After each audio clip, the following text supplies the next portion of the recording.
नमस्कार, स्वागत है आपका डीवी लाइव ब्रेकिंग में। मैं हूं समीर आत्मज मिश्र और मेरे साथ हैं अमलेंदु उपाध्याय।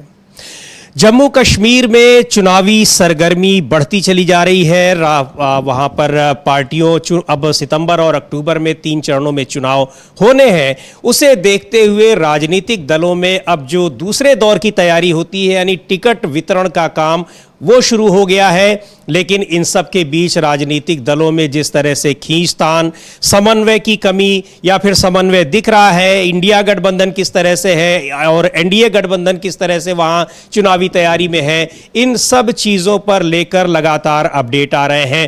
ताजा खबर यह है कि कांग्रेस पार्टी और नेशनल कॉन्फ्रेंस ने, एनसी ने, जो वहां की महत्वपूर्ण पार्टी है, वहां जम्मू कश्मीर में पहले भी सरकार बना चुकी है, उनका सीटों को लेकर समझौता हो गया है।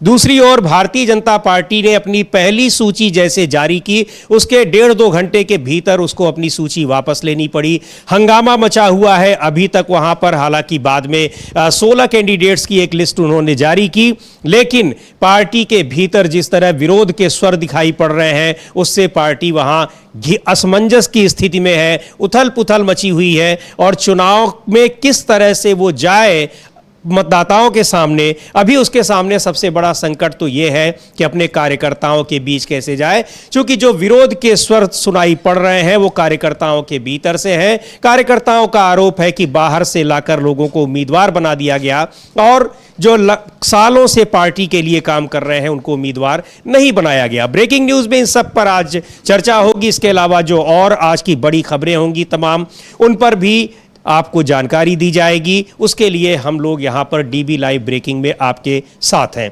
तो जम्मू कश्मीर में अगर बात करें सबसे पहले नेशनल कॉन्फ्रेंस और कांग्रेस पार्टी के गठबंधन की, तो कांग्रेस पार्टी ने वहां पर नेशनल कॉन्फ्रेंस 51 सीटों पर चुनाव लड़ेगी, जबकि कांग्रेस पार्टी को इस गठबंधन में 32 सीटें मिली हैं। एक सीट सीपीएम को दी गई है और एक पैंथर्स पार्टी को दी गई है। 5 सीटों पर फ्रेंडली फाइट करेंगी दोनों पार्टियां, ऐसा कहा गया है।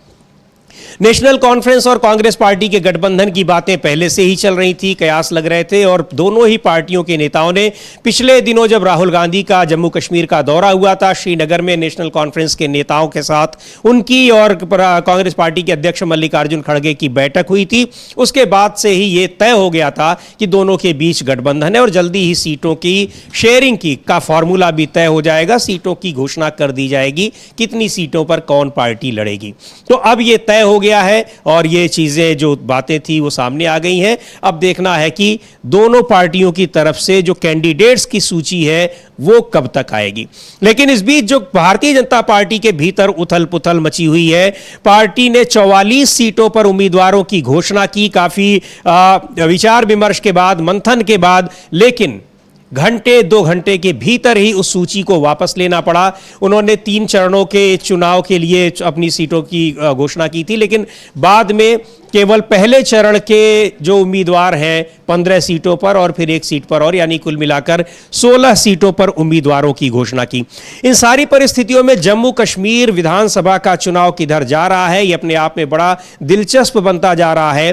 राजनीतिक दलों की बेचैनी, परेशानी और एक तरह से जिज्ञासा को भी बढ़ा रहा है कि 10 साल के बाद वहां विधानसभा के चुनाव हो रहे हैं, और विधानसभा भी ऐसी जो पहले वहां पर जम्मू कश्मीर को स्पेशल स्टेटस था, पूर्ण था, अब वो केंद्र शासित प्रदेश है और वहां पर ये चुनाव हो रहे हैं 10 साल के बाद। तो ये अपने आप में इसको लेकर काफी चर्चाएं पहले से थी, और जब ये चुनाव की घोषणा हुई तब से लगातार ये ऐसा मालूम पड़ रहा था। हालांकि नेशनल कॉन्फ्रेंस और कांग्रेस पार्टी के गठबंधन की उम्मीदें तो थी, लेकिन भारतीय जनता पार्टी के लिए ये कितनी बड़ी चुनौती है, क्योंकि इससे ठीक पहले जो सरकार थी वहां 2014 में जब चुनाव हुए थे, तो 2018 में पीडीपी के साथ, पीपल्स डेमोक्रेटिक पार्टी के साथ मिलकर भारतीय जनता पार्टी ने सरकार बनाई थी। उस पीडीपी को, जिसकी वो आज से नहीं, जब से वो बनी है तब से आलोचना करती रही है, उसको निशाने पर लेती रही है और उसके लिए बहुत बड़े बड़े गंभीर आरोप लगाए थे, लेकिन उसके साथ उसने सरकार बनाया। सरकार 4 साल चली। 2018 में दोनों के बीच मतभेद हुए, जिसकी वजह से वहां राष्ट्रपति शासन लगाना पड़ा, और 2019 में जम्मू कश्मीर के स्पेशल स्टेटस को, जिसे धारा 370, आर्टिकल 370 कहते हैं, उसको खत्म कर वहां 2 केंद्र शासित प्रदेश बना दिए गए लद्दाख और जम्मू कश्मीर। अब जाकर वहां 5 साल के बाद चुनाव की घोषणा हो रही है। अमलेंदु जी, ये जो दोनों पार्टियों के बीच या कह लीजिए दोनों गठबंधन के बीच इस तरह की बातें चल रही हैं, चुनाव से ठीक पहले भारतीय जनता पार्टी के भीतर ये जो कुछ देखने को मिल रहा है, और सीट शेयरिंग जो कांग्रेस पार्टी और नेशनल कॉन्फ्रेंस के बीच और दूसरे सीपीएम और उसमें पैंथर्स पार्टी को भी सीट दी गई है, यानी इंडिया गठबंधन का जो एक शांतिपूर्ण तरीके से वहां पर सीट शेयरिंग का फॉर्मूला तय हो गया। ये क्या लग रहा है, क्या ऐसा नहीं दिखा रहा है कि एक तरह से वहां एक पहले से ही मनोवैज्ञानिक बढ़त इंडिया गठबंधन ने बना ली है? देखिए समीर जी, इंडिया गठबंधन ने मनोवैज्ञानिक बढ़त तो बना ही ली है, और जो ज़मीन की हकीकत है वो भी इंडिया गठबंधन की बढ़त को ही बताता है। एक तो ये कि इंडिया गठबंधन के बीच सीटों का समझौता हो गया, बंटवारा हो गया, और कांग्रेस की तो पहली लिस्ट भी आ गई और आज नेशनल कॉन्फ्रेंस की लिस्ट भी आ जाएगी। यानी कि वो अपनी मजबूती के साथ चुनाव मैदान में उतर गए हैं। भारतीय जनता पार्टी में क्या हुआ कि कल जिस तरीके से उनकी पहले लिस्ट आई, उसके बाद फिर वो लिस्ट निरस्त की गई 44 कैंडिडेट्स की, फिर 15 की लिस्ट आई, फिर एक और लिस्ट आई, और उसमें जो लोग, जिन लोगों के नाम थे उनमें कई बड़े नाम जो थे वो काट दिए गए, और जो बाहर से आए हुए लोग थे उनको उसमें टिकट दिया गया। उसके बाद भारतीय जनता पार्टी के अंदर ज़बरदस्त तरीके से रोष देखने को मिला जम्मू कश्मीर में, और इधर इंडिया गठबंधन ने मजबूती के साथ अपने कैंडिडेट्स की घोषणा कर दी, और उमर अब्दुल्ला का ये बयान भी आ गया कि जो बीजेपी बार बार सवाल उठा रही थी, जिस तरीके से अमित शाह ने 10 सवाल पूछे थे कांग्रेस से कि 10 सवालों को जवाब दें कि आपने घोषणा पत्र पढ़ा, उनका नहीं पढ़ा। उमर अब्दुल्ला का कहना है कि ना तो हमने कांग्रेस का घोषणा पत्र पढ़ा, ना कांग्रेस ने हमारा घोषणा पत्र पढ़ा। हम चुनाव जीतने के लिए लड़ रहे हैं, और जब सरकार बनाएंगे तब कॉमन मिनिमम प्रोग्राम होगा, तब उसमें तय करेंगे कि किन मुद्दों पे हमारी सहमति है, किन मुद्दों पे हमारी सहमति नहीं है। यानी स्पष्ट है कि इंडिया गठबंधन अभी जो जा रहा है वो चुनाव जीतने के लिए जा रहा है। सरकार जब बनेगी मुद्दे तब तय किए जाएंगे किन मुद्दों पे सरकार चलाई जानी है। बिल्कुल। भारतीय जनता पार्टी के साथ कष्ट क्या है समीर जी, कि भारतीय जनता पार्टी एक तो पहले अपने अंदर ही चीज़ें ठीक नहीं कर पा रही है, दूसरा जो दूसरे जो क्षेत्रीय दल समझे जाते हैं, जिनके साथ उसने लोकसभा चुनाव में भी समझौता किया था, खासतौर से वो अल्ताफ बुखारी की जो अपनी पार्टी है उसके साथ समझौता किया, लेकिन उसकी भी जमानत जब्त हो गई। तो यानी आपने जिनके साथ समझौता किया उनकी भी जमानतें जब्त हो गई। इधर जम्मू रीजन जो है, जो समझा जाता था कि भारतीय जनता पार्टी का बड़ा गढ़ है, वहाँ भी भारतीय जनता पार्टी को इस लोकसभा चुनाव में ज़बरदस्त तरीके से नुकसान हुआ। नुकसान ऐसा है समीर जी कि 2019 में लगभग 46% मत मिले थे, और 2024 में वो लगभग 22% मत रह गए, यानी लगभग 24% मतों का सीधा नुकसान हुआ। हालांकि उसके 2 कैंडिडेट जीत गए, लेकिन उनका जीत का मार्जिन जो है वो आधा रह गया। अब ये है कि जो जम्मू में पूरे रीजन में भी अब उसका असर नहीं है। एक तो उसके 2-3 कारण हैं। एक तो कारण ये है कि उनके जो नेता थे जम्मू रीजन के, वो सब शामिल थे महबूबा मुफ्ती के साथ सरकार में। अब वहाँ का जो हिंदू अवाम है वो कह रहा है कि अगर यही करना है आपको आगे चल करके भी, तो हमें आपके साथ क्यों जाना है। तो ये उनके लिए बड़ा संकट है। दूसरा, वो सब सीटों पे उनका प्रभाव भी नहीं है, मतलब 32-33 सीटें ऐसी हैं जिस पे भारतीय जनता पार्टी वहाँ प्रभावी है, बाकी सब जगह प्रभावी नहीं है, और जहाँ प्रभावी भी है वहाँ भी कांग्रेस जो है वो उसे मजबूत टक्कर देने की स्थिति में है। और लोकसभा चुनाव के बाद तो और परिस्थितियाँ एकदम से बदल गई हैं भारतीय जनता पार्टी के लिए। तो ये भारतीय जनता पार्टी की अंदरूनी चीज़ें जो हैं वो उसको दिक्कतें पैदा कर रही हैं। एक तो जो उसके अंदर संघर्ष हो रहा है वो, दूसरा किस तरीके से वो अपने मतदाता को समझाए, तीसरा घाटी में जिनके बल पे चढ़कर वो जाना चाहती है, चुनाव लड़ना चाहती है, वो वहां इस स्थिति में नहीं है कि उसकी कोई मदद कर पाए भारतीय जनता पार्टी। ये भी कि जिनको सोचा था पहले कि तैयार कर ले, ये शायद विपक्षी दलों के वोट काटें, वो भी अपना प्रभाव वहां पर नहीं दिखा पाए। नहीं, वो भी अपना प्रभाव नहीं दिखा पाए। और दूसरा, जो गुलाम नबी आजाद जो गए थे कांग्रेस से जाकर के, वो इतना ज्यादा मोदी भक्ति में आगे बढ़ गए कि लोगों ने समझ लिया कि ये तो वास्तव में बी टीम क्या, ये तो ये टीम है बीजेपी की। जितनी ज्यादा मोदी जी की प्रशंसा बीजेपी नहीं कर पा रही, उससे तो गुलाम नबी आजाद कर रहे हैं। तो ये लोगों की समझ में आ गया। अच्छा, दूसरा ये कि राहुल गांधी की लोकप्रियता जम्मू कश्मीर में जबरदस्त तरीके से बढ़ी है जी। और गुलाम नबी आजाद ने जो हमला बोला था, जो पार्टी छोड़ते समय, वो राहुल गांधी पर ही हमला बोला था। और जिस समय हमला बोला उस समय राहुल गांधी अपनी भारत जोड़ो यात्रा शुरू करने जा रहे थे। तो आपने ये कुछ बताने की कोशिश, सवाल उस समय उठे थे कि इससे क्या हो जाएगा यात्रा से, बड़ा यात्रा से क्या हो जाएगा, पांच हाँ संगठन मजबूत करनी चाहिए, और 5 पन्ने की चिट्ठी थी वो लिखी थी, और उसके बाद भी लगातार हमलावर रहे। तो गुलाम नबी आज़ाद तो वैसे ही अपनी प्रासंगिकता जम्मू कश्मीर में खो चुके हैं, और वैसे भी जम्मू कश्मीर के नेता कभी गुलाम नबी आज़ाद नहीं रहे, उन्होंने दिल्ली की राजनीति की थी, और दिल्ली के रहमो करम पे नेता बने हुए थे, तो दिल्ली का जो साया हटा तो वो जमीन पे आ गए एकदम से। अब मोदी जी की कृपा से दिल्ली में उनके पास बंगला है, और श्रीनगर में भी बंगला है मोदी जी की कृपा से, लेकिन ये मोदी जी की कृपा से आप जनता के बीच तो राजनीति नहीं कर सकते ना, उसके लिए तो जनता के बीच जाना होगा आपको, जनता की राजनीति आपको करनी होगी, कृपा आपको जनता की चाहिए, जो जनता की कृपा आपको नहीं मिल रही है। तो ये समीर जी जिस तरीके से हमारी चीज़ें सामने आ रही हैं, उससे ये साफ दिख रहा है कि इंडिया गठबंधन ने बढ़त बना ली है, और भारतीय जनता पार्टी अपनों से ही जूझ रही है, और वहां उसको जबरदस्त तरीके से नुकसान होने जा रहा है। जी बिल्कुल। और एक बार आपको और बता दें कि इस गठबंधन के बाद जब घोषणा हुई है, उसके बाद कांग्रेस पार्टी ने अपने 9 उम्मीदवारों की एक सूची भी जारी कर दी है, और गठबंधन के बाद क्या कहना है पार्टी के नेताओं का, क्या इसको लेकर उन्होंने कहा है, और जो कॉमन मिनिमम प्रोग्राम की बात की जा रही है, यह भी अपने आप में बड़ा दिलचस्प है, जो नेशनल कॉन्फ्रेंस के नेता उमर अब्दुल्ला ने कहा है। और एक तरह से अमलेंदु जी, ये भारतीय जनता पार्टी को भी चुनौती है कि एनडीए की 2 सरकारें उसने चला ली, 5-5 साल का कार्यकाल पूरा किया, अब अल्पमत की भी सरकार चला रही है, लेकिन आज तक कोई कॉमन मिनिमम प्रोग्राम नहीं बना। यानी भारतीय जनता पार्टी के लिए, एनडीए के लिए एक चुनौती भी है कि किस तरह से गठबंधन की सरकारों में साझा मुद्दों पर काम किया जाता है और आगे बढ़ा जाता है। ऐसे नहीं होता कि आप अपने एजेंडे पर काम करें और अल्पमत सरकार होने के बावजूद आप अपने एजेंडे पर काम करें, और विरोध के बाद फिर आप अपने फैसलों को वापस ले लें, या आपको वापस लेने पर विवश होना पड़े। एक बार सुनते हैं उमर अब्दुल्ला ने क्या कहा, उसके बाद इस और खबरों को आगे बढ़ाते हैं। सारा कुछ आपके सामने रखा। कांग्रेस के जो पीसीसी के सदर हैं, उन्होंने आपको आंकड़े भी दिए कि कितनी सीटों पे नेशनल कॉन्फ्रेंस, कितनी सीटों पे कांग्रेस, और कितनी सीटों पे हम जो है फ्रेंडली कॉन्टेस्ट करेंगे। ये सब आपके सामने है ना। अगर इससे हटके कोई बात करनी हो वो दूसरी बात है, पूछिए। Sir, what are those friendly 5 seats? Can you name please? ना, वो लिस्ट निकल आने दीजिए, आपको पता चल जाएगा। उसमें से 3 ऐसे हैं जो हमारे लिए छोड़ना मुश्किल था, और 2 सीटें ऐसी हैं जिनके लिए कांग्रेस को मुश्किल हुई थी उन सीटों पे कोई फैसला लेना। तो इन पे हमने तय किया कि इन पे हम दोनों पार्टियां जो हैं अपने उम्मीदवार खड़े करेंगे।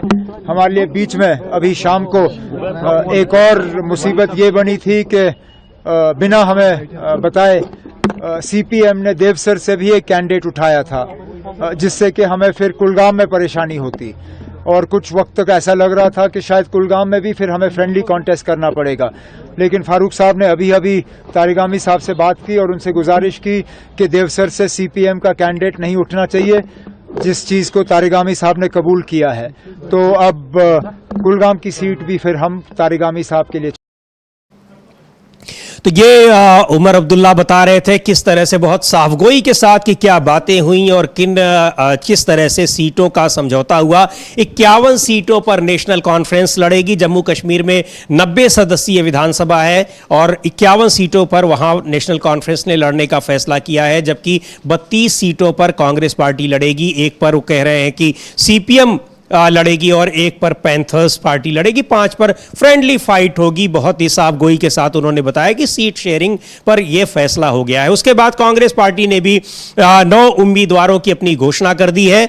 नेशनल कॉन्फ्रेंस की सूची भी संभवतः आज आएगी, किसी भी समय पहली सूची उनकी भी आएगी। लेकिन भारतीय जनता पार्टी के भीतर उसने कैंडिडेट्स के नाम घोषित करने में तो जल्दी दिखाई, कल ही घोषित कर दिया, लेकिन घोषणा के घंटे भर बाद ही उसको अपनी उस सूची को वापस लेना पड़ा और दोबारा फिर 15 उम्मीदवारों की और फिर एक उम्मीदवार की, यानी 16 उम्मीदवारों की सूची जारी करनी पड़ी, जिसे लेकर वहां काफी हंगामा मचा हुआ। और हंगामा कोई पर्दे के पीछे नहीं, बल्कि सीधे तौर पर, साफ तौर पर वहां लोग पार्टी के फैसलों के खिलाफ, कैंडिडेट्स को के नामों की घोषणा करने के खिलाफ वहां आंदोलन कर रहे हैं और हंगामा कर रहे हैं। इसके अलावा ये बड़े आरोप लग रहे हैं कि जिन लोगों ने धारा 370 को हटाने का विरोध किया था, उन आंदोलनों में शामिल हुए थे, भारतीय जनता पार्टी ने उन्हें टिकट दिया है, ये आरोप लगे। और टिकट बेचने के आरोप लगे, कई सारे आरोप लोगों ने, बड़े नेताओं ने, वहां के जम्मू कश्मीर के नेताओं ने खुलकर मीडिया के सामने ये सारी बातें की।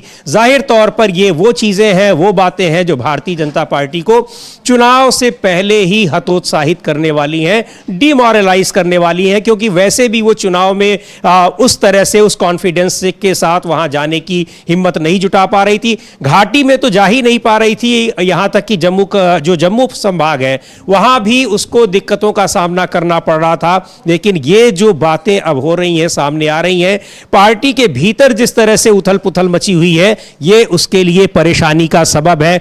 हरियाणा में भी चुनाव है, 2 राज्यों के चुनाव की घोषणा हुई है। हरियाणा में भी भारतीय जनता पार्टी को इसी तरह की स्थितियों का सामना करना पड़ रहा है।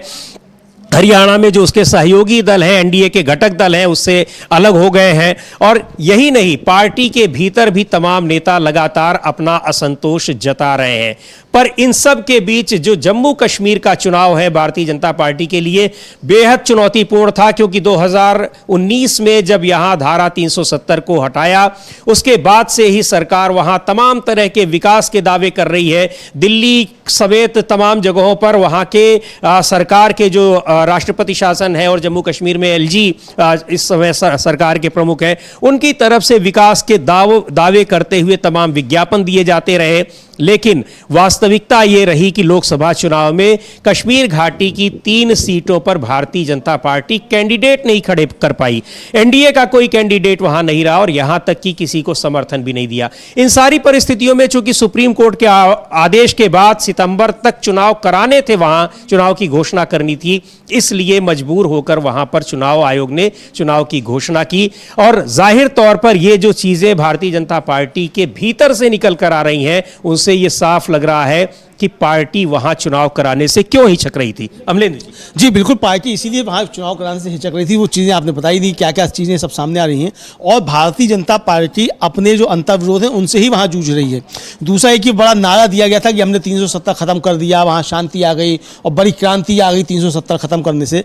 अब अगर 370 खत्म करने से, अगर आप खत्म तो आपने कश्मीर में की थी ना, तो उसके परिणाम कश्मीर में देखने चाहिए। तो कश्मीर में क्या परिणाम उसके दिख रहे हैं? 370 अगर खत्म करने से कश्मीर में शांति आ रही थी, कश्मीर का विकास हो रहा था, जैसे कि दावे की जा रहे साहब कश्मीर का विकास हो गया 370 खत्म करने से, तो उसके परिणाम चुनाव में देखने चाहिए। 370 खत्म करने से आपको उसका क्या लाभ हुआ भारतीय जनता पार्टी को? वो स्थिति एकदम उल्टी है, बल्कि नुकसान जम्मू में भी भारतीय जनता पार्टी को होने जा रहा है। ये बीजेपी अच्छी तरीके से समझ रही थी और इसीलिए वहां चुनाव जो थे लगातार टाले जा रहे थे। वो तो सुप्रीम कोर्ट ने चूंकि आदेश दिया कि 30 सितंबर तक हर हाल में चुनाव कराए जाने हैं और स्टेटहुड भी बहाल करना है। और इस पर जो केंद्र सरकार की तरफ से वहां उपस्थित हुए थे एसजी तुषार मेहता, उन्होंने सुप्रीम कोर्ट में वायदा किया कि हाँ हम स्टेटहुड बहाल करेंगे, लेकिन कब तक कर पाएंगे ये नहीं कह सकते। यानी कि जो स्टेटहुड को लेकर राहुल गांधी से जो बीजेपी सवाल कर रही थी, वो तो आपने सुप्रीम कोर्ट में जाकर हलफनामा दाखिल किया है कि आप स्टेटहुड बहाल करेंगे, लेकिन कब करेंगे समय आप नहीं बता पा रहे हैं। तो राहुल गांधी ने अगर वायदा किया कि स्टेटहुड बहाल करेंगे, तो राहुल गांधी ने कौन सी नई बात कर दी या कौन सी की थी? जो सरकार जाकर के कह रही थी सुप्रीम कोर्ट में, राहुल गांधी कह रहे हैं कि हम सरकार में आएंगे उसको बहाल करेंगे। तो यही तो था। तो ये बीजेपी को नुकसान होता हुआ दिखाई दे रहा है, चूंकि उसके बाद फिर बीजेपी ने जिस तरीके से पूरे देश भर में प्रेस कॉन्फ्रेंस करने की बात की, कॉन्फ्रेंस करेंगे और करी प्रेस कॉन्फ्रेंस उन्होंने, उससे और नेगेटिव इम्पैक्ट बीजेपी पे पड़ा जम्मू और कश्मीर दोनों में, मतलब जम्मू में भी और कश्मीर घाटी में भी। क्योंकि देखिए स्टेटहुड ऐसा नहीं है कि जम्मू के लोगों को स्टेटहुड नहीं चाहिए और कश्मीर के लोगों को स्टेटहुड चाहिए। सबसे पहली मांग जम्मू कश्मीर की जो है वो दोनों की, वो स्टेटहुड की मांग जो है वो दोनों की है। और मुझको अच्छे तरीके से याद है समीर जी, जब ये 370 हटाई जा रही थी, तो जम्मू कश्मीर की जो पैंथर्स पार्टी की जो इंडिया गठबंधन में शामिल है, उसको एक सीट भी मिली है। उसके नेता हुआ करते थे प्रोफेसर भीम सिंह, अब वो नहीं रहे इस दुनिया में, उनकी पार्टी है। प्रोफेसर भीम सिंह ने बाकायदा सबसे पहले इसका विरोध किया स्टेटहुड छीने जाने का।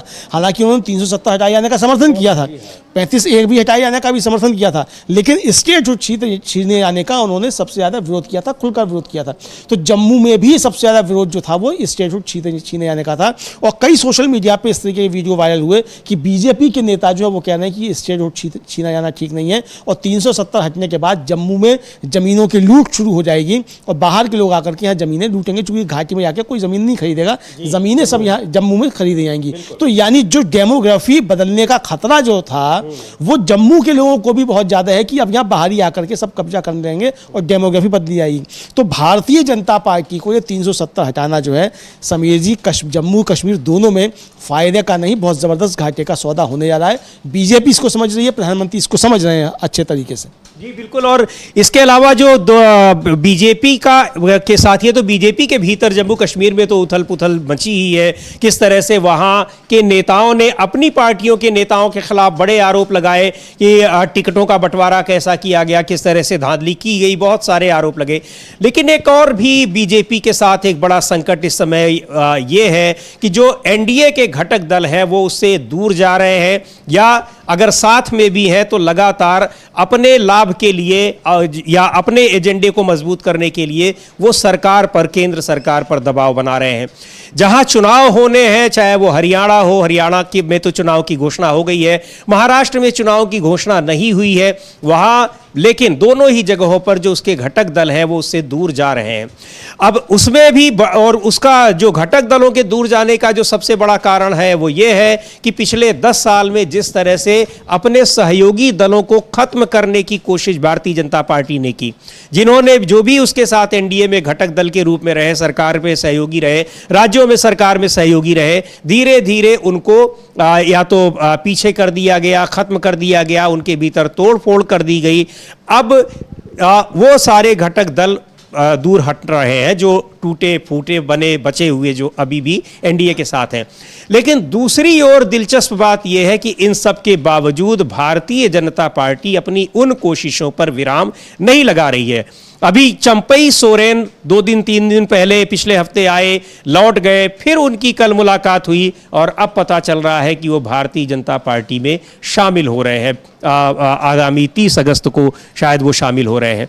इसके अलावा भी उसके ये कोशिशें जारी हैं कि कैसे अगर सीधे तौर पर नहीं चुनाव जीता जा सकता है तो किस तरह से दूसरी पार्टियों के लोगों को में तो पार्टियों के भीतर तोड़फोड़ करके वो अपनी सरकार बनाई जाए या अपने को मजबूत किया जाए, या विपक्षियों को यह संदेश दिया जाए कि ये हालात उनके लिए ठीक नहीं है। अभी भी जो कई जो बैसाखियों पर टिकी है केंद्र सरकार, उन घटक दलों के लिए भी ये संकट गहराया हुआ है कि क्या उनकी पार्टियों के भीतर भी तो इस तरह की कोशिशें नहीं की जा रही हैं। लगातार इस पर सवाल भी उठते रहे हैं। लेकिन और ये सबसे गंभीर बात यह है कि इस तरह की ये जो भारतीय जनता पार्टी की कार्यशैली थी लोकसभा चुनाव में, उसकी हार के पीछे ये भी बहुत बड़ा कारण था। कई कारण थे जिनमें ईडी सीबीआई को जो विपक्षी दलों के नेताओं के पीछे छोड़ने के आरोप है वो भी हैं, घटक दलों के साथ जो उसका व्यवहार रहा है, उनको खत्म करने की जो साजिश रही है, जो भी विपक्ष आरोप लगाता रहा है वो भी रहा है, और भी कई मुद्दे रहे हैं। लेकिन ये सारे मुद्दे भी उसकी हार के कारण रहे हैं। बावजूद इसके भारतीय जनता पार्टी अपनी उन कोशिशों को जारी रखे हुए। तो अमलेंदु जी, उसे क्या लगता है कि वो इन सब अभी उसके लिए ये सारी चीजें काम करेंगी? अब झारखंड में जो किया है तो क्या लग रहा है कि चंपई सोरेन के आ जाने से भारतीय जनता पार्टी वहां बहुत मजबूत हो जाएगी, या और जगहों पर दूसरे राज्यों में जो आरोप लग रहे हैं और जो देखने में आ रहा है, जम्मू कश्मीर में भी अभी टिकट बटेंगे तो हरियाणा में भी वो चीजें आएंगी ही, पहले से ही चल रही हैं, तब इसी तरह से सामने आएंगी जैसे जम्मू कश्मीर में हो रहा है कि बाहर के लोगों को महत्व दिया जा रहा है और जो पार्टी के नेता हैं, कार्यकर्ता हैं, उनको इग्नोर किया जा रहा है। तो बावजूद इसके झारखंड में ये अगर किया है पार्टी ने, तो उसको क्या लग रहा है कि वहां उसको राजनीतिक रूप से लाभ होगा या क्या सोच रही है? देखिए समीर जी, असल में भारतीय जनता पार्टी जो सोच रही है वो तो उसकी अपनी सोच है, और जाहिर सी बात है कि हर पार्टी को अपना विस्तार करने का अधिकार है। तो अगर भारतीय जनता पार्टी अपना विस्तार कर रही है और इस तरीके से कर रही है तो उसकी अपनी इच्छा है। लेकिन अगर इस विस्तार के बाद आपकी पार्टी अंदर से टूटने लग जाए और आप उस बोझ को ना ढो पाएँ तो ये फिर पार्टी के लोगों को सोचने की बात है। हो क्या रहा है बीजेपी में कि बाहर के लोग आकर के तमाम कब्जा करते चले जा रहे हैं। पिछले 10 सालों में 1000 से ज़्यादा जो है माननीय जो है दूसरे दलों से आए हैं और उनमें से 7 राज्यों की कमान जो है वो बाहर से आए हुए लोगों को है भारतीय जनता पार्टी में।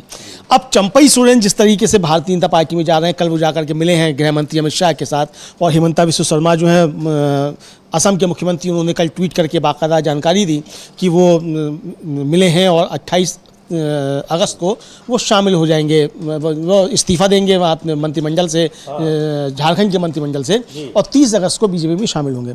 अब देखिए चंपई सोरेन फायदे के होंगे नहीं होंगे ये तो आने वाला समय बताएगा, फायदे के होंगे नहीं होंगे, लेकिन भारतीय जनता पार्टी की सोच ये है कि अभी जो लोकसभा चुनाव हुआ उस लोकसभा चुनाव में जो 5 सुरक्षित सीटें थीं झारखंड की, पाँचों की पाँचों भारतीय जनता पार्टी झारखंड मुक्ति मोर्चा के हाथों हार गई। यानी कि आदिवासियों ने पूरा समर्थन जो था वो झारखंड मुक्ति मोर्चा को दिया एक तरीके से। अब जो विधानसभा चुनाव आ रहे हैं उसमें भी भारतीय जनता पार्टी को लग रहा है, एक तो हेमंत सोरेन को जिस तरीके से जेल भेजा और हेमंत सोरेन को जेल भेजने के बाद जो हाईकोर्ट ने जमानत दी समीर जी, और जमानत देते हुए हाईकोर्ट ने जो टिप्पणियां की हैं वो भारतीय जनता पार्टी के गले की फांस बन जा रही है, क्योंकि उसने कहा कि ये मुकदमा बनता ही नहीं था, ये गलत मुकदमा था, हाई कोर्ट ने ये कहा और सुप्रीम कोर्ट ने उस पर मोहर लगा दी हाई कोर्ट के फैसले पर, और ये कहते हुए कि बहुत तर्कसंगत फैसला हाई कोर्ट ने दिया है जमानत देते समय, सुप्रीम कोर्ट ने ये कहा। यानी कि जो हाई कोर्ट ने बातें कही उसको सुप्रीम कोर्ट ने ऑन किया और उनको सही ठहराया। यानी ये एक ज़बरदस्त तरीके से भारतीय जनता पार्टी के ऊपर चोट थी कि आपने गलत तरीके से हेमंत सोरेन को फंसाया। हेमंत सोरेन के प्रति वैसे ही हमदर्दी ज़्यादा थी और अब वो हमदर्दी और बढ़ गई हाई कोर्ट और सुप्रीम कोर्ट के आदेशों के बाद। तो इसमें अब भारतीय जनता पार्टी को ज़बरदस्त तरीके से नुकसान होता हुआ दिखाई दे रहा है। हिमंता बिस्वा शर्मा जो है उनका कहना यह भी है कि वो आज से नहीं 6 महीने से वो संपर्क में थे चंपई सोरेन की। इसका मतलब समीर जी ये समझा जा सकता है कि अगर 6 महीने से चंपई सोरेन बीजेपी के संपर्क में थे तो चंपई सोरेन को मुख्यमंत्री पद से हटाने का झारखंड मुक्ति मोर्चा और इंडिया गठबंधन का फैसला बिल्कुल उचित था और सही समय पर उसने ये फैसला लिया, वरना ये विधानसभा भंग करके और फिर भारतीय जनता पार्टी में शामिल हो जाते। इसका मतलब बिल्कुल सही समय पे फैसला जो था वो इंडिया गठबंधन ने ले लिया, जबकि उनको बहुत ज़्यादा सम्मान दिया गया था। हालांकि उनको इनाम मिलने की शुरुआत हो गई है, खबर आ रही है कि Z+ की श्रेणी जो है वो सुरक्षा उनको मुहैया करा दी गई है चंपई सोरेन को। लेकिन इसका असर जो आपने कहा कि जो बाहर से लोग आ रहे हैं वो दिखना शुरू हो गया। चंपई सोरेन दिल्ली पहुंचे और चंपई सोरेन के पीछे पीछे झारखंड के बीजेपी के कई नेता दिल्ली पहुंच गए।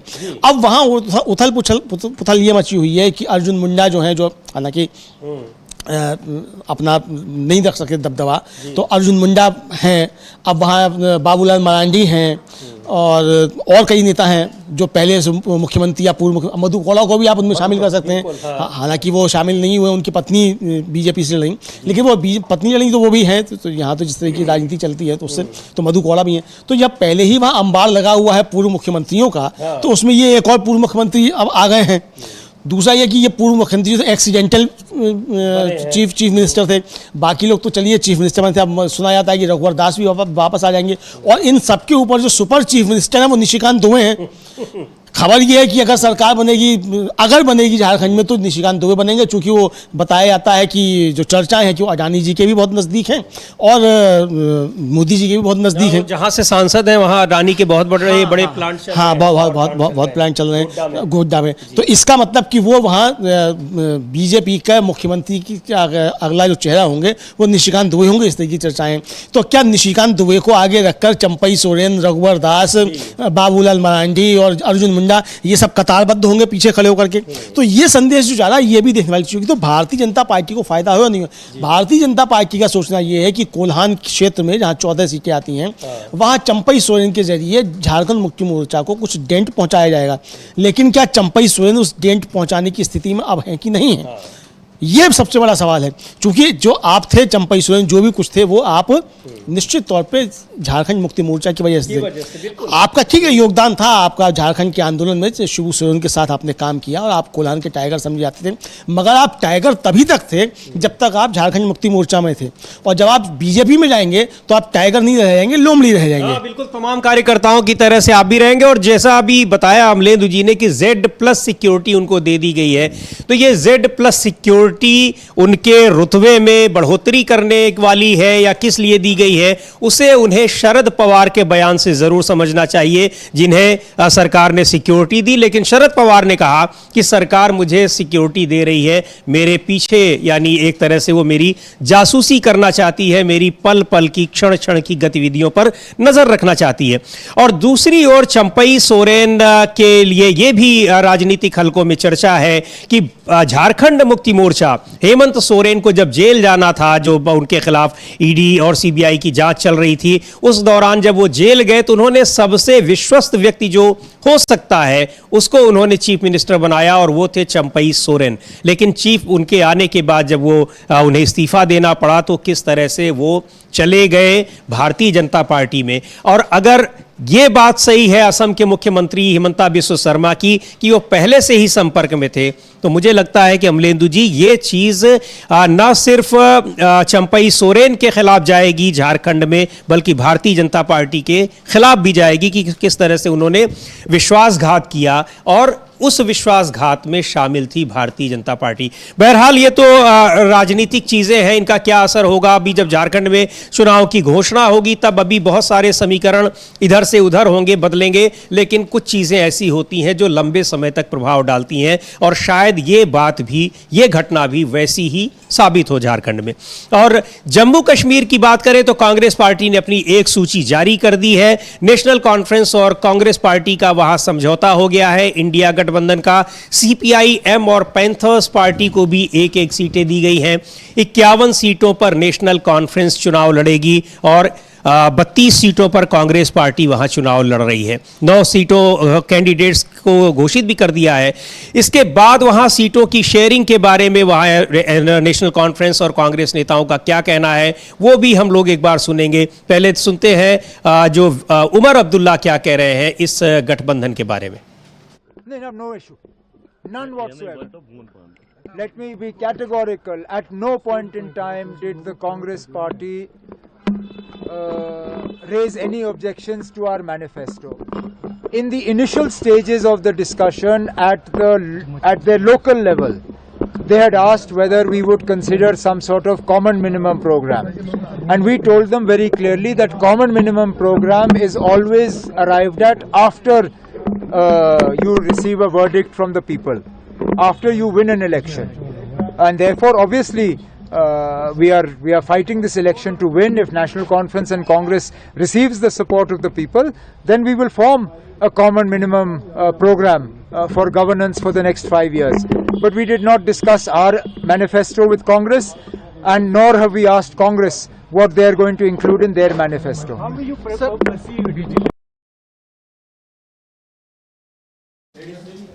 तो उमर अब्दुल्ला बता रहे थे कि किस तरह से सीट शेयरिंग तय हुई है। सीट शेयरिंग पर बातचीत सफलतापूर्वक जम्मू कश्मीर विधानसभा चुनाव को लेकर नेशनल कॉन्फ्रेंस और कांग्रेस पार्टी के बीच में तय हुआ है। और यही नहीं बल्कि उसमें सीपीएम और पैंथर्स पार्टी जो वहाँ की स्थानीय पार्टी है उसके साथ भी समझौता हुआ है और ये पूरा जो सीटों का फॉर्मूला है वो तय हो गया है।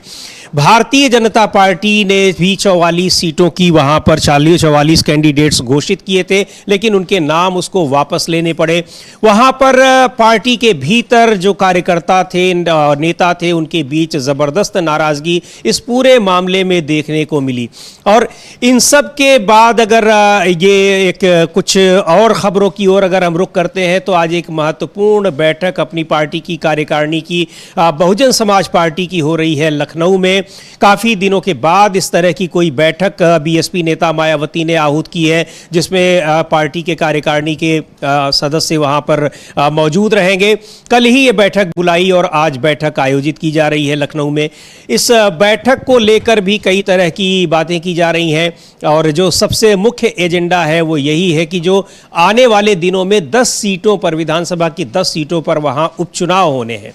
और उपचुनाव को देखते हुए भारतीय जनता पार्टी ने पहली बार उपचुनाव में पार्टिसिपेट करने का ऐलान किया है, वहां पर घोषणा की है कि वो इन 10 सीटों पर उपचुनाव जो होंगे उनमें लड़ेगी। इसको लेकर ही बताया जा रहा है कि महत्वपूर्ण बैठक हो रही है। लेकिन बहुजन समाज पार्टी पिछले कई साल से लगभग 3-4 साल से जिस तरह से उसका एक लगातार गिरावट पार्टी में आ रही है, पार्टी के नेताओं का दूसरी पार्टियों में चले जाने के दौरे हो रहे हैं, दौर चल रहे हैं, उसको देखते हुए ये बैठक महत्वपूर्ण मानी जा रही है। ये भी कहा जा रहा है कि अब शायद बहुजन समाज पार्टी अपने रिवाइवल की कोशिश कर रही है। लेकिन जो सबसे बड़ा आरोप पार्टी पर लगता है और जिस वजह से उसके अपने जो डेडिकेटेड वोटर्स हैं, समर्पित मतदाता हैं, वो भी पार्टी से दूर चले गए, वो उनको कैसे अपनी ओर आकर्षित कर पाएगी, बड़ा सवाल है। लेकिन जो लोग चले गए तो इस बहुजन समाज पार्टी के ऊपर सबसे बड़ा आरोप यही लगाते रहे कि वो भारतीय जनता पार्टी की बी टीम के तौर पर काम कर रही है। पिछले 2-3 दिनों में लगातार बीएसपी नेता मायावती ने अपने कई ट्वीट्स किए, कांग्रेस पार्टी और समाजवादी पार्टी की आलोचना की। उनमें साफ तौर पर यह भी कहा, उन्होंने बताया कि क्यों वो भारतीय जनता पार्टी को महत्व देती हैं, उसके नज़दीक रहती हैं। ये तो नहीं कहा कि वो बी टीम है या भारतीय जनता पार्टी के साथ हैं, लेकिन ऐसा उन्होंने संकेत जरूर दिया और ये कहा कि 1995 में गेस्ट हाउस कांड में भारतीय जनता पार्टी के नेताओं ने ही उन्हें बचाया था। तो आज की ये महत्वपूर्ण बैठक हो रही है बीएसपी की कार्यकारिणी की लखनऊ में। लेकिन बड़ी खबर ये है कि कांग्रेस पार्टी ने जम्मू कश्मीर में 9 सीटों पर अपने उम्मीदवारों की घोषणा कर दी है और नेशनल कॉन्फ्रेंस और कांग्रेस पार्टी के बीच में वहां पर गठबंधन फाइनल हो गया है। लेकिन भारतीय जनता पार्टी अपने ही नेताओं के बीच जूझ रही है कि किस तरह से वहां सीटों पर उम्मीदवारों की घोषणा करे, क्योंकि पहली ही सीट जब उसकी पहली ही लिस्ट आई तो जिसको कहते हैं कि सिर मुड़ाते ही ओले पड़े, भयानक रूप से वहां पार्टी के भीतर एक विद्रोह की स्थिति उत्पन्न हो गई। पार्टी के नेता कार्यकर्ता अपने नेताओं के खिलाफ, केंद्रीय नेताओं के खिलाफ मुखरता के साथ आरोप लगाने लगे कि टिकट बंटवारे में किस तरह से वहां के स्थानीय कार्यकर्ताओं की अनदेखी की गई है। इन परिस्थितियों में जम्मू कश्मीर में चुनाव लड़ने की तैयारी में है भारतीय जनता पार्टी और लगातार उसे जो कांग्रेस पार्टी की ओर से, इंडिया गठबंधन की ओर से चुनौतियां मिल रही हैं, खासतौर से कांग्रेस नेता राहुल गांधी की ओर से जो चुनौतियां मिल रही हैं। पिछले दिनों उनका जो जम्मू कश्मीर और श्रीनगर का दौरा हुआ था, श्रीनगर भी गए थे, जम्मू में भी, उन चीज़ों को देखते हुए भारतीय जनता पार्टी के सामने अब जम्मू कश्मीर में चुनाव जीतना तो दूर, वहां चुनाव लड़ना बड़ा मुश्किल होता जा रहा है। जी बिल्कुल, बहुत मुश्किल होता जा रहा है भारतीय जनता पार्टी के लिए जम्मू कश्मीर में चुनाव लड़ना। और देखिए, इसीलिए भारतीय जनता पार्टी चुनाव कराना नहीं चाह रही थी। वहाँ 10 साल के बाद अब चुनाव हो रहे हैं। 2014 में चुनाव हुए थे और उसके बाद अब चुनाव हो रहे हैं। 2014 में भी समीर जी, जिस तरीके से एक तो वहाँ जो उस समय बाढ़ आई थी उसका कुछ असर था, जो उमर अब्दुल्ला की सरकार के खिलाफ एक तरीके से कहा जाए वो एंटी इनकम्बेंसी वो सब थी, तो उसका भी एक प्रभाव हुआ था। दूसरा ये कि वो जिस तरीके से बैठाया, बीजेपी ने अपने समीकरण बैठाए थे उस समय 2014 में, और पीडीपी के साथ जो उन्होंने समझौता किया, पहले मुफ्ती मोहम्मद सईद के साथ किया, उसके बाद फिर मुफ्ती मोहम्मद सईद के नहीं रहने पे महबूबा मुफ्ती के साथ किया, उस समय तो बीजेपी को लगा कि ये उसके लिए फ़ायदे का सौदा है। लेकिन जिस तरीके से पीडीपी के सामने आत्मसमर्पण किया भारतीय जनता पार्टी ने, उसका नुकसान अब भारतीय जनता पार्टी को अब आकर के मालूम पड़ रहा है कि उसको क्या क्या नुकसान हो रहे हैं। क्योंकि आप जिस चीज़ का विरोध किया करते थे, जिसको आप पूरे देश में बताया करते थे, जम्मू में आपका जिसकी वजह से असर था, उसका सबसे ज़्यादा नुकसान आपको अब जम्मू में होता हुआ दिखाई पड़ रहा है। और आपने जो परिसीमन कराया उसमें 5 सीटें जो जम्मू में बढ़ाई इसी उद्देश्य से थी कि यहाँ आपको उसका लाभ मिलेगा, लेकिन वो लाभ होने की बजाय उसका नुकसान होता हुआ आपको दिखाई पड़ रहा है। दूसरा ये कि जिन मंत्रियों के आपने टिकट काटे, वो सारे मंत्री वो थे जो कि पीडीपी के साथ सरकार में शामिल थे और जो भी सारे फैसले होते थे उनमें उनका दखल रहता था। अब आपने उनके टिकट काटे, जाहिर सी बात है समीर जी, कोई भी मंत्री हो, कितने से बुरी भी इससे बुरी उसकी स्थिति हो जाए, अगर वो पूर्व मंत्री है तो कुछ ना कुछ तो उसका जनाधार रहता है।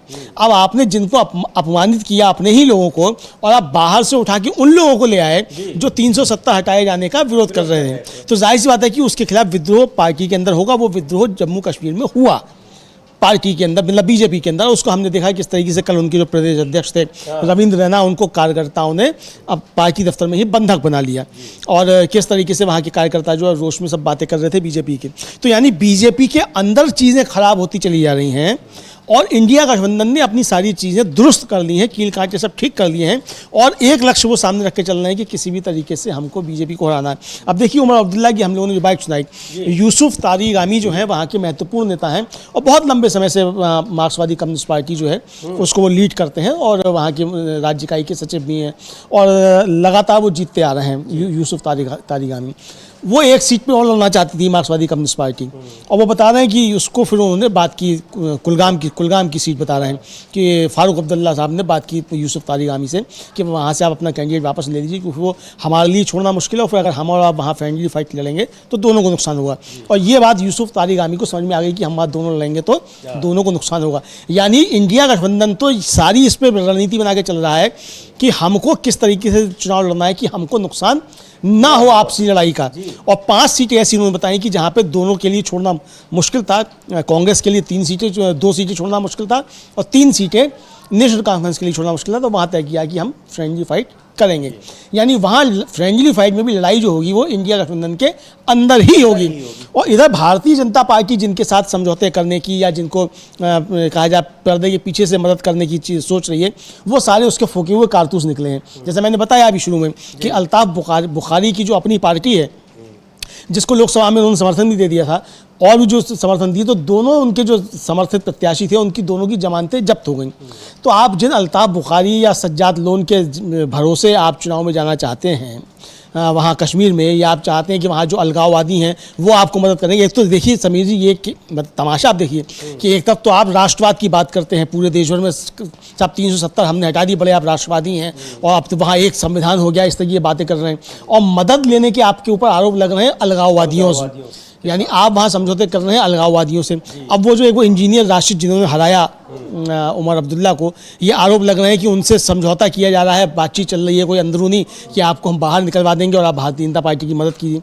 अगर इस तरीके की चीज़ें हमें नहीं मालूम कि इस तरह की चीज़ें हैं लेकिन सत्ता के गलियारों में इस तरह की चीज़ें हैं।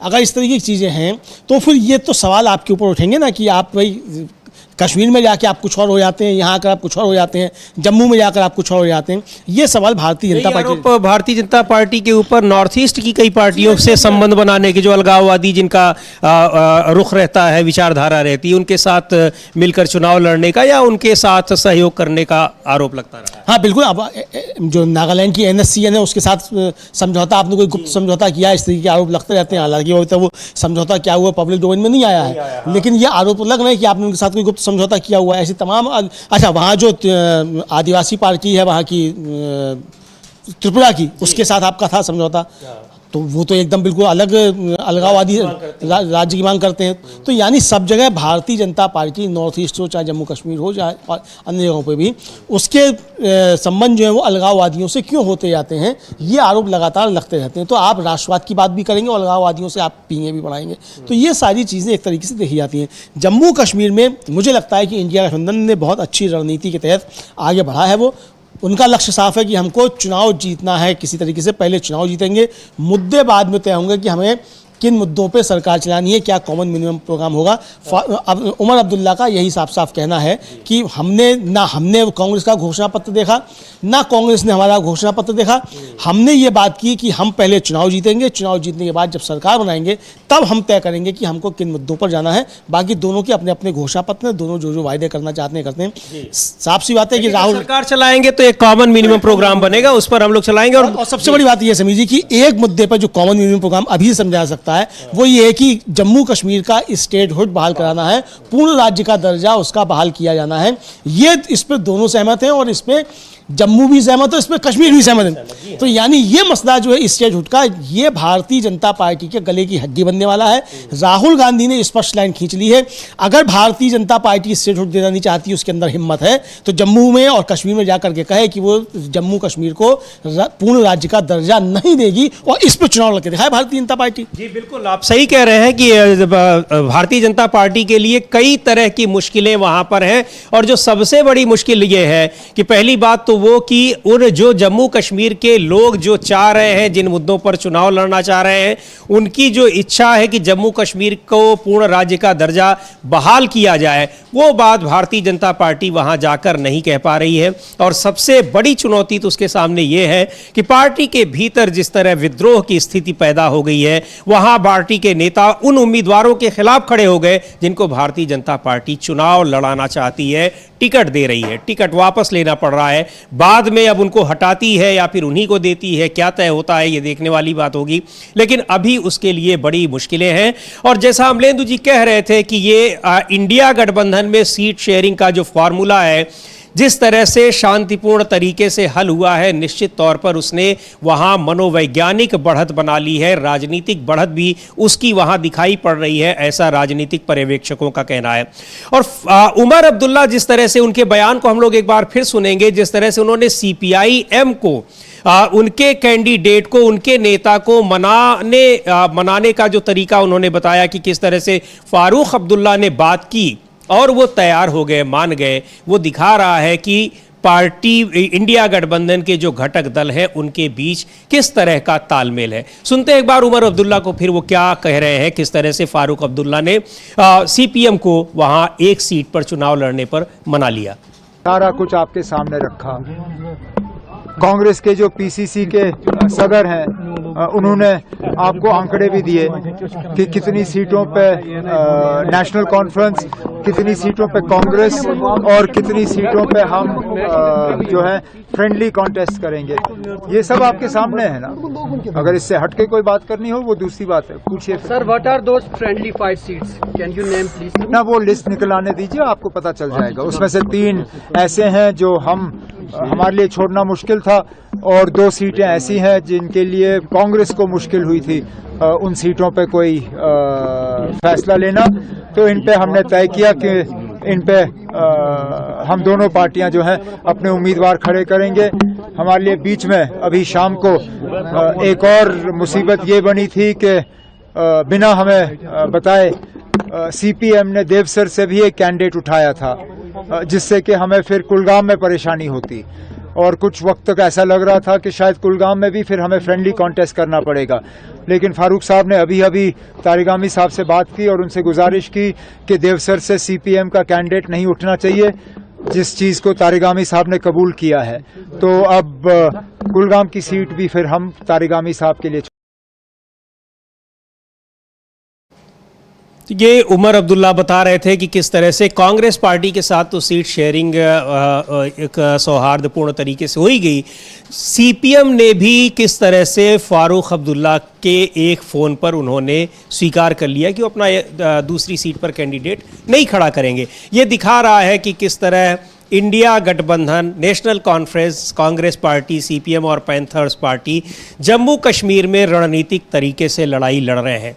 दूसरी ओर मुकाबले में भारतीय जनता पार्टी है। भारतीय जनता पार्टी एक तो जम्मू के अलावा घाटी में चुनाव लड़ने में उसको मुश्किलें हैं। श्रीनगर की जो सीटें हैं, 90 सदस्यीय विधानसभा में 44 सीटों पर उसने घोषणा कर दी, लिस्ट वापस लेनी पड़ी, फिर दोबारा से उसको 15-16 सीटों उम्मीदवारों की घोषणा करनी पड़ी। लेकिन जो पार्टी के भीतर जिस तरह से विद्रोह की स्थिति उत्पन्न हो गई थी, ये उसके लिए बड़े खतरे का, राजनीतिक खतरे का संकेत है। और यही नहीं बताया जा रहा है कि आने वाले दिनों में भी, चूंकि जिनका कैंडिडेचर घोषित कर दिया गया था, उम्मीदवारी घोषित कर दी गई थी, उनके साथ भी समझौता यही हुआ था कि पार्टी उनको कैंडिडेट बनाएगी, तब वो पार्टी के साथ आए थे। समझौते के पीछे कारण क्या थे, क्या नहीं थे, जाहिर तौर पर अगर उनके टिकट काटे जाते हैं तो अपने टिकट कटने की जब वो वजह बताएंगे तो ये एक और मुसीबत खड़ी करने वाली स्थिति होगी भारतीय जनता पार्टी के सामने। बिल्कुल समीर जी, भारतीय जनता पार्टी के लिए बड़ी विकट स्थिति होगी। और उमर अब्दुल्ला का एक ताज़ा बयान भी आ गया है, उसको हम लोग भी सुनवाएंगे। उमर अब्दुल्ला इस गठबंधन को लेकर क्या कर रहे हैं, अभी की बड़ी खबर है, उमर अब्दुल्ला का भी बयान आया, उसको हम लोग सुनवाते हैं। आपने सही कहा कि भारतीय जनता पार्टी जो उसने अपने थे वो उसमें अपने दांव जो थे उसके उसी में घिरती चली जा रही है। और ये उमर अब्दुल्ला बहुत बड़ी बातें अभी कह रहे हैं, जो अभी उनका ताज़ा बयान आया है। और ये हम लोग जो कह रहे हैं कि इंडिया ने बनानी बढ़ाती है, उसी की तरफ इशारा साफ तौर पर कर रहा है समीर जी। तो सुनते हैं कि क्या ताज़ा बयान जो है उमर अब्दुल्ला का इंडिया गठबंधन के बारे में, जो सीट शेयरिंग समझौता हुआ है उसके बारे में क्या कह रहे हैं, उसे सुनते हैं। मैंने कहा नॉमिनेशन फाइल किया ना, वो दूसरी बात है ना। मैं कहाँ है आज इन इलेक्शंस के पहले फेज का नॉमिनेशन भरने का आखिरी दिन है और लगातार 3 दिन जो छुट्टियां रहीं, उस बात का नतीजा ये है कि लगभग हर कैंडिडेट जो है वो आज अपने कागज़ भरने का काम कर रहे हैं। हमारे भी तमाम उम्मीदवार अब एक एक करके आज अपना नॉमिनेशन पेपर फाइल करेंगे। हमने अपना मैनिफेस्टो, अपना रोड मैप, अपना प्रोग्राम लोगों के सामने रखा हुआ है। हमने कांग्रेस के साथ एक सीट शेयरिंग एग्रीमेंट वो भी तय किया। कोशिश हमारी ये रही कि बीजेपी और बीजेपी के साथ मिले हुए जो लोग हैं उनके खिलाफ हम एक कंसोलिडेटेड फ्रंट के तौर पे मिलके ये इलेक्शन लड़ें ताकि कामयाबी की जो गुंजाइश है वो और ज़्यादा बढ़ जाए। इसमें मुझे इस बात का एहसास है कि कई सारे हमारे ऐसे साथी हैं जिन्होंने पिछले 5-10 साल बहुत मेहनत की और जो तमन्ना रखते थे नेशनल कॉन्फ्रेंस की टिकट पे इलेक्शन लड़ना और जो उम्मीद भी रख रहे थे, लेकिन इस सीट शेयरिंग में बदकिस्मती से उनमें से कुछ रह गए। हमें उस बात का अफसोस भी है। हम चाहेंगे कि आगे जाके किसी न किसी तरह जो है उनकी जो है एडजस्टमेंट हो जाएगी और वो भी न सिर्फ जमात की बल्कि जम्मू कश्मीर के लोगों की खिदमत जो है करते रहेंगे। अंदरूनी खलबकारी पैदा हो चुकी है कुछ देर बाद आपकी पार्टी में अंदरूनी। कहाँ पे? शोपियां की बात करें, त्राल की बात करें, कोई बात नहीं, ये होता है। तारिक शवीरी के घर वापसी के बाद बिजबिहारा में आप नेशनल कॉन्फ्रेंस को कहां पे देख रहे हैं? इस इलेक्शन में और खासकर अगर मैं बिजबिहारा की सीट की बात करूं तो मेरे लिए सबसे खुशी की बात ये नहीं है कि बशीर को मैंडेट मिला है। मुझे खुशी सबसे ज़्यादा इस बात की है कि उनका भाई वापस आया। सियासत की वजह से किसी के घर में दरार हो या किसी के घर में तनाव हो अच्छी बात नहीं है और मैं ज़ाती तौर इस चीज़ को जानता हूं क्योंकि सियासत ने हमारे घर में वक्तन फ़वक्तन तहस नहस किया है।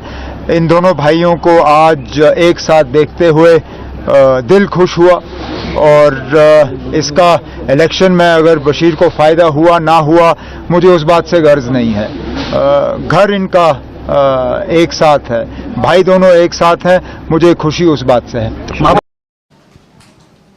तो उमर अब्दुल्ला बता रहे थे कि अब आज पहले फेज़ के जो चुनाव है उसके आखिरी दिन है नॉमिनेशन का और किस तरह से सीट शेयरिंग पर समझौता हुआ है कांग्रेस पार्टी और नेशनल कॉन्फ्रेंस के बीच। सीपीएम और पैंथर्स पार्टी को भी एक एक सीटें दी गई हैं, यानी कुल 2 सीटें उनके लिए छोड़ी गई हैं। 5 सीटों पर फ्रेंडली फाइट होगी। और भारतीय जनता पार्टी के भीतर चूँकि उसने पहले ही फेज़ के टिकट बड़ी मजबूरी में चूँकि कल घोषित किया, वैसे तो 44 सीटों पर उम्मीदवार घोषित किए थे लेकिन वापस ले लिए और उसके बाद 16 सीटों पर कैंडिडेट की सूची, दूसरी सूची उनको बनानी पड़ी। पार्टी के भीतर ज़बरदस्त इन फैसलों के खिलाफ जिस तरह से टिकट बांटे गए हैं वहाँ पर ज़बरदस्त विरोध है और ये उथल पुथल वहाँ कम होने का नाम नहीं ले रही है। अभी कुछ देर पहले हम लोग यही बात कर रहे थे कि कैसे इससे पार्टी पार पाएगी, क्योंकि जिन कैंडिडेट्स के नाम घोषित कर दिए गए थे अब जब उनका टिकट कटेगा तो जाहिर सी बात है जिन पर आरोप लगे थे कि ये पार्टी विरोधी पहले काम करते थे और अब पार्टी में आ गए और आते ही उनको पार्टी ने टिकट भी दे दिया, अब उनका टिकट अगर कटता है तो शायद वो उन चीज़ों का भी खुलासा करेंगे, उन बातों का भी खुलासा करेंगे जिनके आधार पर उन्हें टिकट मिला था, भारतीय जनता पार्टी ने टिकट दिया था। और अमलेंदु जी, मुझे लगता है कि ये स्थिति भारतीय जनता पार्टी के लिए और भी ज़्यादा खतरनाक और उसको डिफेंड करना मुश्किल हो जाएगा। डिफेंड करना, वो समीर जी कहावत है ना कि वो अंदर भंडारा खाने गए तो भंडारा ख़त्म और बाहर आए तो जूते उठ गए। तो वो कहावत भारतीय जनता पार्टी के साथ जम्मू कश्मीर में एक तरीके से चरितार्थ होती हुई दिख रही है कि यानी आपने पहले जिन लोगों को टिकट की घोषणा कर दी, अब आपने उनके टिकट काट दिए, अब वो भी आपके विरोधी हो गए। जिनके आपने टिकट काटे थे अपने कार्यकर्ताओं के, अब वो आपके विरोधी हो गए। तो ये जिस तरीके की रणनीति, अच्छा ये कैसी रणनीति भाई, वहाँ तो बताया था बहुत अच्छे चाणक्य हैं भारतीय जनता पार्टी में और तमाम सरकारें गिरा देते हैं। तो जो सरकारें गिराने वाले चाणक्य हैं वो 90 टिकट तय नहीं कर पा रहे हैं, तो ये कैसी चाणक्यगिरी है। और ये टिकट जो तय किए गए थे समीर जी, उसमें तो प्रधानमंत्री नरेंद्र मोदी खुद मौजूद थे। हमने देखा कि इतनी गर्मी में वो सदरी भी पहने हुए थे, शॉल भी डाले हुए थे, और उसके बाद उनको एक और शॉल पहनाई जा रही थी प्रधानमंत्री को उस बैठक में। तो किस तरीके से मतलब गहमा गहमी रही होगी और कितनी गहराई के साथ जाके वो टिकट तय किए गए होंगे, और वो आपको 1 घंटे से कम में आपको अपनी लिस्ट वापस लेनी पड़ती है, उसको कैंसिल करना पड़ता है। तो ये समझ में आता है कि भारतीय जनता पार्टी किस तरीके से चुनाव को लूज करती हुई साफ तौर पर दिखाई पड़ रही है। ये सिर्फ जम्मू कश्मीर की स्थिति नहीं समीर जी, हरियाणा में भी भारतीय जनता पार्टी चुनाव लूज करती दिखाई दे रही है।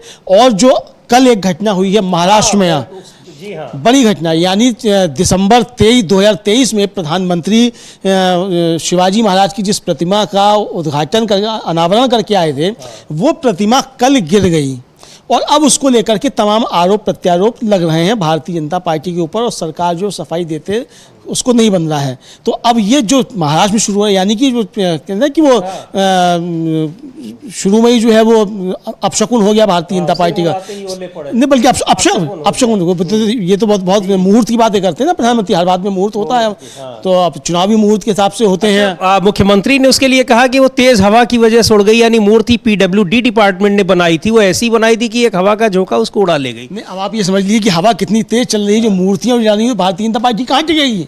अब ये भी समझ लीजिए आप मुख्यमंत्री का बयान, इसको अगर आप उसका राजनीतिक तौर पे अगर उसको देखना चाहें मुख्यमंत्री के बयान को, कि तेज हवा से मूर्ति गिरी, यानी तेज हवा अब इनकी सरकार को भी उड़ाकर ले जाने वाली है, ये मुख्यमंत्री कहना चाहते हैं, मुझे लगता है शायद राजनीतिक भाषा में, क्योंकि वो तो टेक्निकल बात बता रहे हैं कि वो तेज, भाई कैसी मूर्ति बनी थी जो तेज हवा में गिर गई, ऐसी कैसी तेज हवा थी कि मूर्ति गिर जाए, तो तमाम मूर्तियां गिर जाएंगी फिर तो तेज हवा से। यानी समीर जी, मूर्ति गिरने का जो संदेश आ रहा है वो साफ ये आ रहा है कि वहाँ भी भारतीय जनता पार्टी की स्थिति खराब है। तो अब ये भारतीय जनता पार्टी को तय करना है कि उनकी आगे आने वाले समय में रणनीति क्या होगी। फिलहाल जो समीकरण दिखाई पड़ रहे हैं उनमें यही दिखाई पड़ रहा है सभी। बिल्कुल, और जम्मू कश्मीर चुनाव से लेकर हरियाणा महाराष्ट्र तक में घिरी हुई है, बावजूद उसके वो झारखंड में दूसरी पार्टी के नेताओं को अपनी तरफ शामिल करने में लगी भी हुई है। चंपई सोरेन अब 30 अगस्त को भारतीय जनता पार्टी में शामिल होंगे, जो झारखंड मुक्ति मोर्चा के नेता हैं, मुख्यमंत्री रहे हैं। इन सब के बीच जम्मू कश्मीर का चुनाव धीरे धीरे काफी दिलचस्प होता जा रहा है। नेशनल कॉन्फ्रेंस और कांग्रेस पार्टी के बीच समझौता हो गया, कांग्रेस पार्टी ने अपनी लिस्ट भी जारी कर दी। भारतीय जनता पार्टी के भीतर उथल पुथल मची हुई है। इन सब परिस्थितियों से वो कैसे लौटेगी, कैसे निपटेगी, कैसे उसका सामना करेगी, आने वाले दिन उसके लिए और कठिनाई भरे होने वाले हैं, क्योंकि अगर वो जिनको टिकट दिए थे उनको टिकट काटती है तो वो भी बहुत तमाम तरह के आरोप पार्टी पर लगाएंगे, पार्टी के बड़े नेताओं पर लगाएंगे। इन सारी चीज़ों की आपको पल पल जानकारी के लिए हम डीवी लाइव पर आपको मिलती रहेगी। हमारे नियमित कार्यक्रम भी आप देखना ना भूलें। 2 बजे खरी खरी, 4 बजे नज़र और नज़रिया और 7 बजे न्यूज़ पॉइंट। और अब मुझे और अमलेंदु उपाध्याय को दीजिए अनुमति। नमस्कार।